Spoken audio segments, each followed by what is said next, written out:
Hi friend, जय जगन्नाथ। सायन और पायल समुद्र को बुलिया आसती पुरी सी बीच।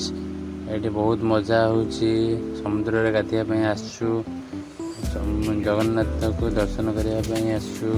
आस मजा करिया बाबू सहित। बाबू केमती समुद्र ढेउरे खेलुची। हे देख केमती मजा करची बाबू।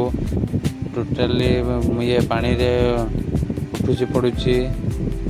समुद्र आसला से बुलिया फोटो देखुची। सी समुद्र लोक बहुत सकाल सकाल समुद्र पाखे बहुत बुलाबुली करुँच। ठंडा हवा नौ चल बुली आसवा समुद्र पाखे। देखु केमती लोक सब गाधुआ कर। जय जगन्नाथ। बड़ दांड को आसी आम बुलिया आसु। बहुत बड़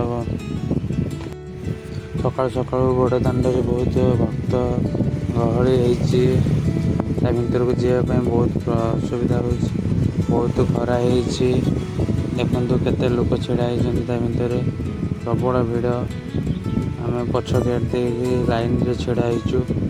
बहुत लोक होती। देख बड़ दांड आगे जगह को दर्शन करने केते सब लोक छिड़ा होती। जगह को दर्शन कर बड़ दांड जगह को अनेक बहुत आशा अच्छी। केते लोक घर सब छिड़ा बहुत बेसी खरा सब बड़ दांड भर को जावा।